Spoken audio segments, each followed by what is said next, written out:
You know, when you tune into a massive global sporting event, Yeah. there is a very predictable, almost comforting script that usually plays out. Right. You have the elaborate pageantry, the national anthems echoing through the stadium, and like this unspoken expectation of geographical loyalty. Oh, absolutely. It's the ultimate home team phenomenon. Yeah. The psychology of it is pretty simple, actually. If your specific country isn't playing, you naturally default to rooting for your neighbor. Makes sense. Right. And if your neighbor isn't playing, you root for your region or your continent. It's this whole cascading system of allegiance. Exactly. That is how it is supposed to work. But then you step into the reality of what just happened yesterday, June 11th, 2026. The opening match. The opening match of the FIFA World Cup. South Africa's national team, affectionately known across the globe as Bafana Bafana, took the pitch against Mexico. And for anyone tuning in, you would totally expect this to be a massive Pan-African rallying cry. And we really should clarify what that expectation means, because Pan-Africanism isn't just about countries, happening to share a landmass. Right, it's deeper than that. Much deeper. It's a deeply rooted historical dream. I mean, it was born out of post-colonial struggles, built entirely on the idea that African nations must present a united, borderless, and impenetrable front to the rest of the world. Yeah. So a World Cup match, that is supposed to be the easiest possible test of that unity. But suddenly, that predictable script was just torn to shreds. I mean, instead of a continent of 1.4 billion people listing up their standard bearer on the world's biggest stage, we saw the exact opposite. Completely the opposite. Millions of Africans actively, almost gleefully, rooted against their own continental representative. Yeah. They were openly celebrating a 2-0 Mexican victory. It was wild. We witnessed what might actually be the largest, most coordinated digital rejection of a sports team in modern history. Wow. Yeah, the sheer scale of the hostility was just unprecedented. And that brings us to our mission for this deep dive. We're going to explore this shocking continent-wide phenomenon. We really want to understand how a football match became the flashpoint for a geopolitical earthquake. Okay, let's unpack this. Yeah. Because the contrast between the physical reality of the pitch and the digital reality of the internet is staggering. Night and day. To ground you in the sports side for a second, the actual match was an absolute disaster for South Africa. Mexico wins 2-0. Raul Jimenez scores early, like in the 23rd minute, and Santiago Giménez seals it in the 67th. Right. Meanwhile, Bafana just completely unraveled under the pressure. They picked up 3 red cards. It was a messy, undisciplined performance. But the digital reality, the reaction on X and TikTok. That was surgical. Yes. So what stands out in the trend analysis is just how instantaneous it was. I mean, within minutes of that first Mexican goal, the internet exploded. Yeah. But you didn't see typical football commentary complaining about a bad pass or a weak defensive line. We are talking about highly specific, politically charged media. The trend reports highlight things I never thought I would see. You had Nigerian accounts posting brutal side-by-side images. On the left side of the screen, Jimenez celebrating his goal. On the right side, images of recent anti-migrant violence in the streets of Soweto. Heavy stuff. Incredibly heavy. And you had Zimbabwean users taking footage of South African police in riot gear and overlaying it with, like, upbeat mariachi music. Yeah, the mariachi trend was everywhere. With captions declaring, Mexico is Africa's real team today. People were literally editing sombreros onto the Bafana crest.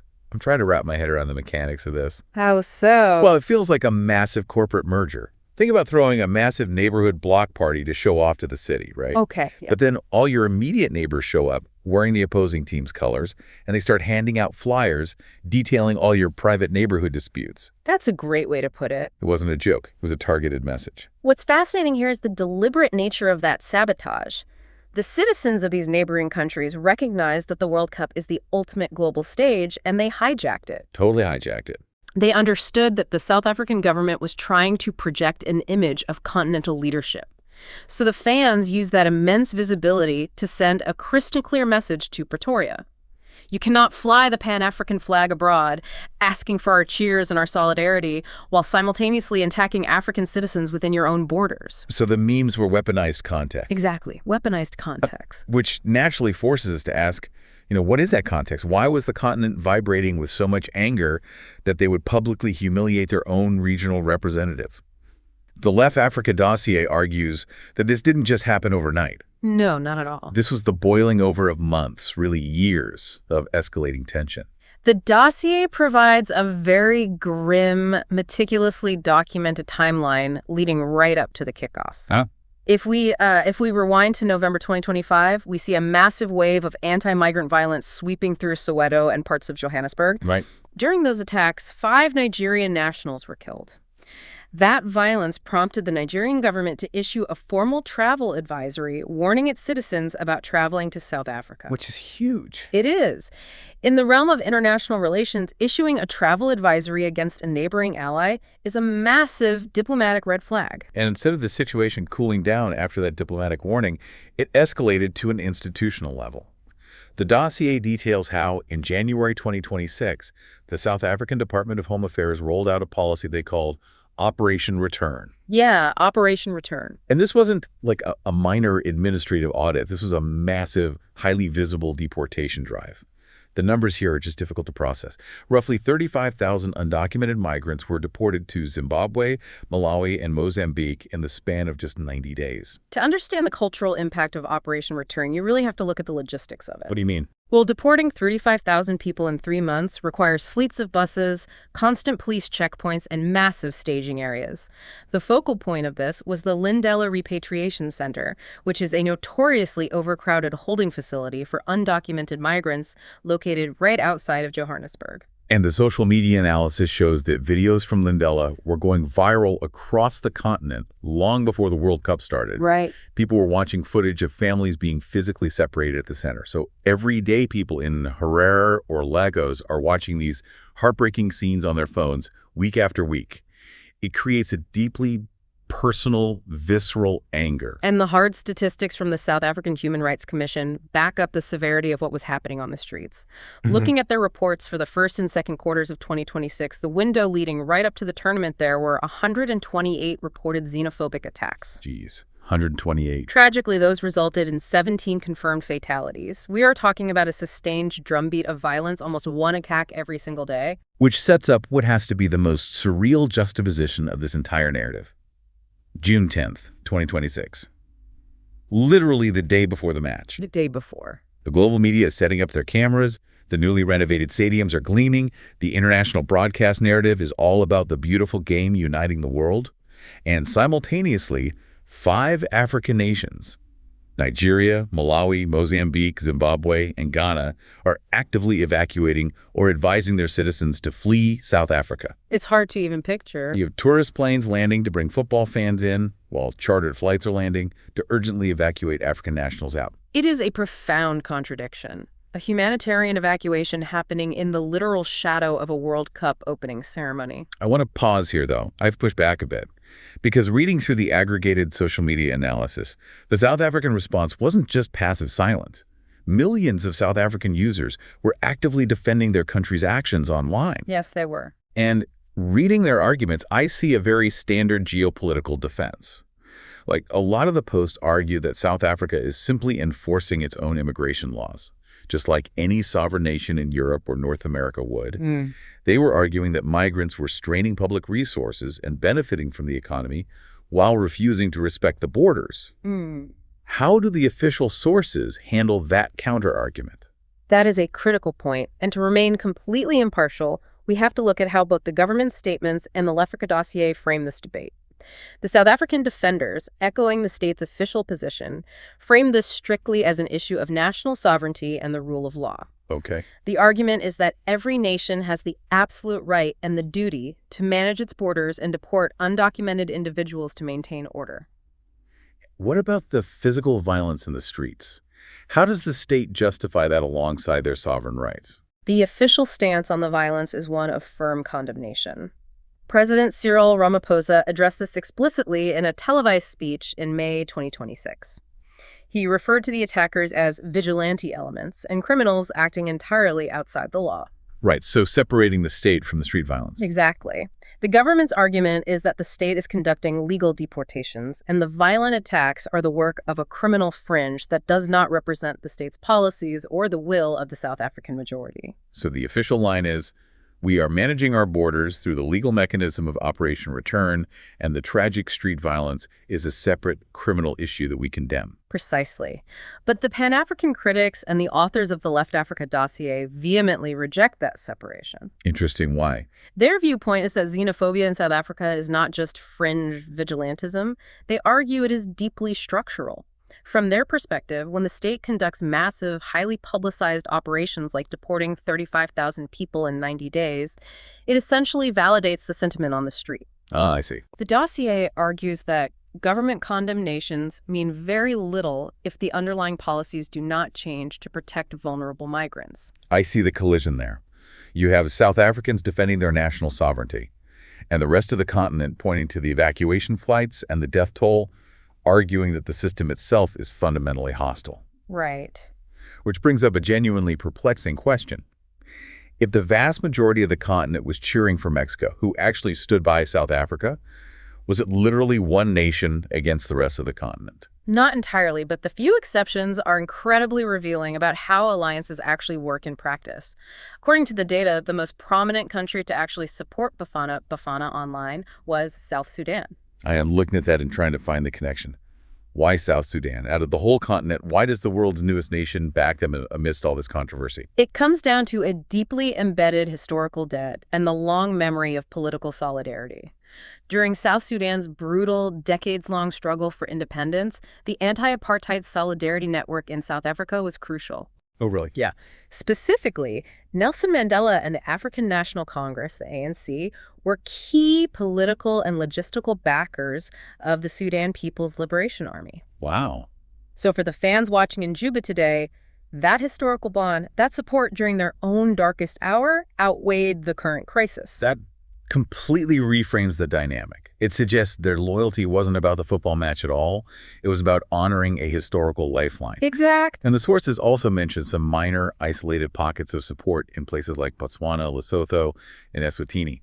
But looking at the geographic and economic data, that seems to be heavily rooted in pure pragmatism. Yeah, totally pragmatism. Their economies, their ports, and their remittance flows are so deeply intertwined with South Africa's that they almost have to support them. That is a very fair assessment. They are the exceptions that prove the rule. Because when you look at the nations that actively rejected South Africa, you see the direct, immediate consequence of the violence and the deportations. Nigeria was arguably the most vocal, leading the complex social media campaigns. With the side-by-side memes. Right, and that aligns perfectly with the fact that Nigerian nationals have borne the brunt of anti-migrant violence in South Africa for nearly 2 decades. I mean, their evacuation flights were quite literally still in the air days before the match. Yeah. And then you look at Zimbabwe, a country that felt the immense sting of those mass family separations during Operation Return. You look at Malawi and Mozambique, who both lost citizens in the November 2025 street attacks. The pain for these nations wasn't some historical debate over policy. No. It was fresh, it was visceral, and it was happening right then. If we connect this to the bigger picture, what the analysts monitoring these social media trends found most striking wasn't just the presence of the sombrero edits or the mariachi music.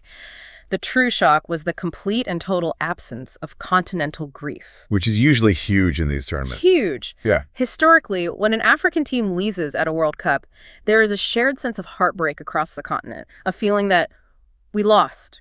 Here, there was zero mourning. They didn't just withhold their grief. They threw a digital parade for the team that eliminated their neighbor. Exactly. So what does this all mean? We have talked about the mechanics of the match, the brilliant cruelty of the memes, the evacuation flights, and the historical alliances. But when we zoom out, what does this deep dive tell us about the actual state of Africa as a united entity? Because the Left Africa dossier dedicates its final section to a pretty brutal autopsy of Pan-Africanism. It is a devastating critique. The dossier distills this breakdown into 3 core truths. The overarching thesis is that the solidarity we assumed existed is already gone. Wow. The first truth they present is that Pan-Africanism, as it is currently practiced, is largely a top-down diplomatic illusion. Meaning that it exists on paper, but not in practice. Precisely. It thrives in the boardrooms. It exists in beautifully written African Union statements, in emergency sessions of the Pan-African Parliament, and in heads of state smiling for photo ops. But the dossier argues there is absolutely zero enforcement mechanism. There is no practical system in place to ensure the most basic obligation of any alliance, the protection of human life. The diplomatic structures are highly developed, but they are entirely toothless when it comes to stopping citizens of one member state from being murdered in another. Which leads directly into their second truth. That this xenophobia is not a glitch in an otherwise functioning system. Yeah. The dossier argues it is structural, but I struggle with that word, structural. It's a heavy word. Yeah. How exactly does the dossier explain the mechanism behind that? How does a government structure rely on xenophobia?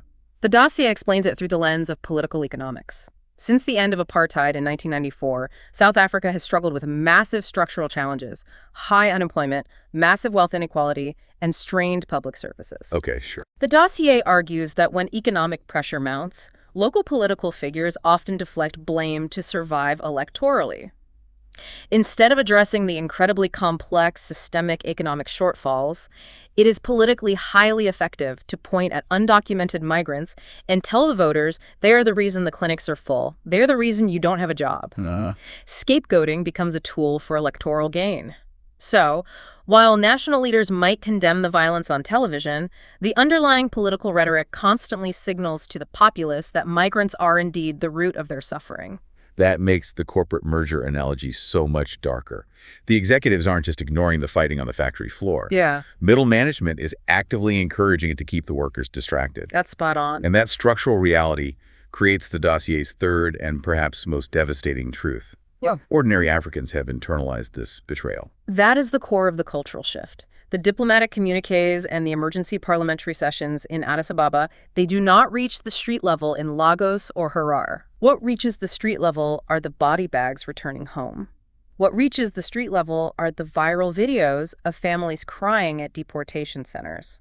The Mexican flag emojis, the mariachi music, none of that was a coordinated political campaign funded by some opposition party. No, not at all. It was a purely cultural reaction. Yeah. It was everyday people proving that the official narrative of "We're one Africa" means absolutely nothing if your cousin just had to be evacuated on a chartered bus to avoid being attacked. Exactly. You cannot fix a cultural wound of that magnitude with a well-worded press release. You really can't. The cultural rejection we saw during that football match is the ultimate proof that the diplomatic efforts have failed. When the citizens themselves reject the very symbol of unity, the alliance is, for all practical purposes, fractured. The paper might still be signed, but the spirit is dead. The spirit of the agreement is dead. So, bringing this all back to you, listen to this deep dive. Why should you care about a bunch of memes surrounding a football match from yesterday? It's a fair question. Because this entire situation challenges everything we assume about how international alliances actually function. We are conditioned to think that global unity is built by diplomats signing treaties in expensive suits. We think it's built through shared highway infrastructure, or by a sports team representing a region on a pitch. But this event proves that unity does not live in those elite spaces. It lives or dies in the mundane reality of how a country treats its most vulnerable residents on a Tuesday afternoon. You can have all the free trade agreements in the world, but if the people on the ground feel hunted, the alliance is a ghost. It is entirely empty. This raises an important question, one that the authors of the dossier explicitly pose, and it is something we should all really sit with. If a continent cannot trust its most powerful economy to protect the lives of its citizens, what exactly holds their unity together? Is an alliance really just about moving goods across a border? Is it just about laying down fiber optic cables and highway infrastructure? Because if crossing a border inside that very same alliance can get you killed, all while the diplomats who are supposed to protect you sit in VIP boxes watching a football match, then the entire concept is fundamentally broken. It is. And it pushes us to a thought that wasn't even in the dossier but feels inevitable. What happens to the next generation? That's the scary part. If the youth of Africa's primary interaction with their neighbors consists of targeted digital warfare and watching their families get deported, are we witnessing the birth of a permanently balkanized continent? One where the very idea of an African identity becomes a relic of the 20th century. It's entirely possible. Think back to that World Cup pitch. The hosts are waving the flag, asking for cheers, pretending the alliance is perfect. But the neighbors aren't cheering. They're wearing the other team's colors, holding up a mirror, forcing the host and the rest of the world to look at the reality of the neighborhood.